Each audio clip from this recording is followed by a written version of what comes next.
So one of the many, many consequences of a whole raft of changed policies and changed approaches, because sometimes perhaps calling them policies is a little premature, but certainly a change of approach, and fundamentally so, to many things in the White House, as the US incumbent President Donald Trump has said about his administration, his second time in office. Now, with the major cuts in US aid, South Africa has seen our national and extremely comprehensive HIV/AIDS program put under extreme pressure. Alternatives are being looked for, alternatives in terms of sources of funding, but also alternatives in terms of treatment protocols and how we go about things. Now, one of the really interesting stories on this has just come out on the health website Bhekisisa, and it deals with a drug called lenacapavir. Lenacapavir is not an antiretroviral given to people who have HIV/AIDS, as I understand it. It is a drug that is given with the purpose of prevention, administered twice a year, an expensive drug by all accounts, but those who crunch the numbers are saying that if we could make this a focal point of our HIV/AIDS program over time, the country would save some money without having to roll out antiretrovirals on the scale that we do. It's complicated, and doing this is not at all straightforward. Fortunately, we have with us Mia Malan, founder and editor-in-chief at Bhekisisa, to explain to us all the different elements of the decision South Africa is busy trying to make.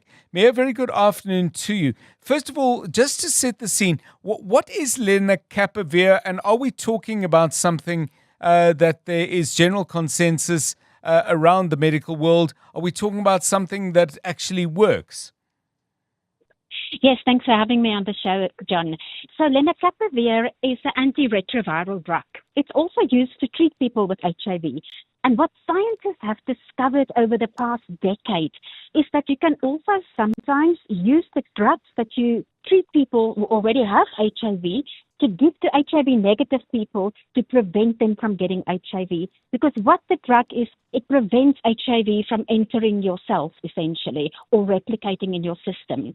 So lenacapavir, last year, exactly a year ago, from more or less now, there was massive results from a study that was actually led by a South African, Linda Gail Becker, that they took lenacapavir, you take it once every 6 months. Right. And they gave it to young women.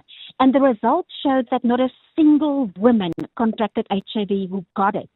So this drug is extremely effective for the society in South Africa. It's young women who are most vulnerable to infections, to stop them from getting infected.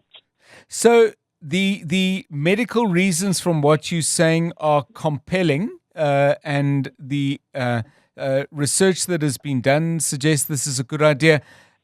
That would suggest that it's kind of a no-brainer. South Africa should do this, but you do say in your story right at the top, but there is a snag. What is the snag? So there's actually more than one snag. The general snag is it's unaffordable right now, because they don't make enough of lenacapavir. That lenacapavir, when they use it to treat people with HIV, it's only when it has become drug resistant. Mm-hmm. So there's not economy of scale. That's why it's expensive. But right now, because lenacapavir looks like a hopeful drug that could help to end HIV, we're looking at manufacturing millions of doses in the world. Now, where would countries like South Africa get the money from for this in the middle of US funding cuts? So last year in December, the US government and the Global Fund for HIV announced that they were going to fund enough doses for 2 million people in poorer countries, including South Africa. But now the US government looks like they're not going to come on board, and the Global Fund is left alone. So they decided to go ahead without the US government, and they then told countries like South Africa that they can use parts of their current grants to buy lenacapavir. So the snag is they're not giving us extra money to buy it. They're telling us to use money we have that was going to be used for other things and to reallocate it to lenacapavir. And they told us that we could take just over 500 million rands to buy lenacapavir, which translates roughly to treat over 3 years. That's how long a grant is, about 400,000 people in South Africa. So, I mean, in the end, is this not like any other decision that a government department or indeed a private entity might have to make? We have X amounts of money. We have needs that cost X plus, because that seems to be the overall situation.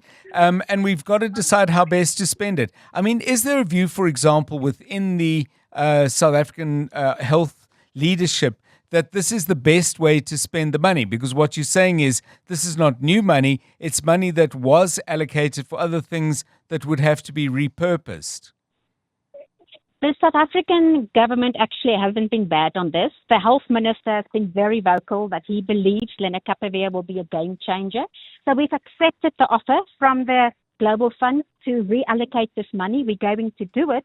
The question now is we need a lot more than what they can give us. Right. There's a study, a modeling study that was done that showed that if we give between 2 million and 4 million people lenacapavir for the next 8 years, we can end AIDS as a public health threat in South Africa by 2032. But we only have money for 400,000 people over 3 years. And it's not just about the money. It's about getting clinics ready.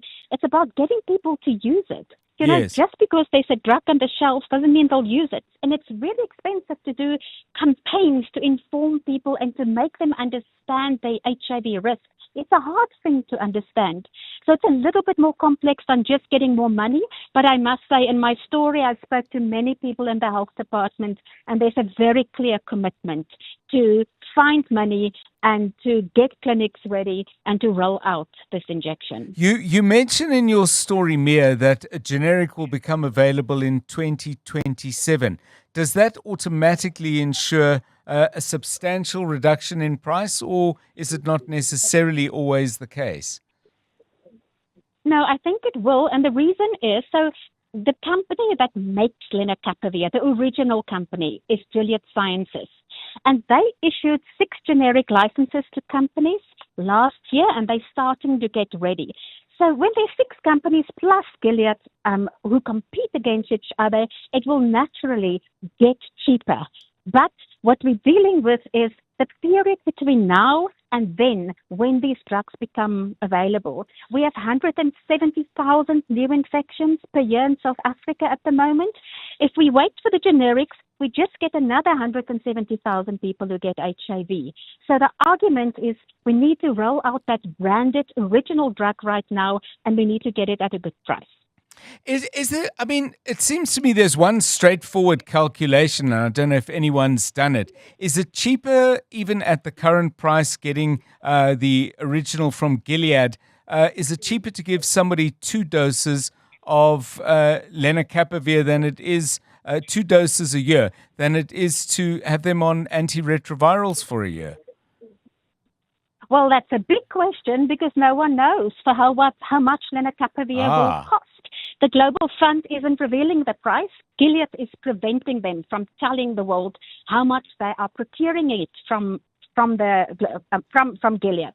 So what they've told countries like South Africa is to budget for $60 a dose for treatment for a year. Right. And that the difference between that $60, it's not the real price, and whatever Gilead is asking, they will privately pay to Gilead. So no one is going to know the price.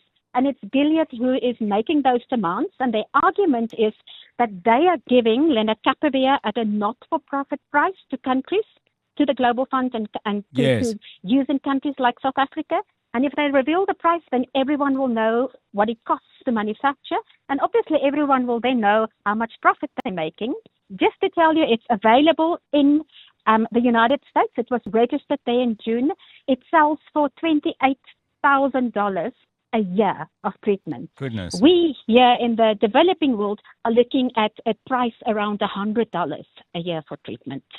Extraordinary stuff. Thank you, Mia Malan. She is the founder and editor-in-chief of the health website Bhekisisa. Just to make this point, by the way, lenacapavir not yet registered in South Africa, so that's another hurdle that needs to be jumped. 702 Drive. News. Experts. Analysis. Where things stand. What you need to know. Drive home with John Perlman. on 702.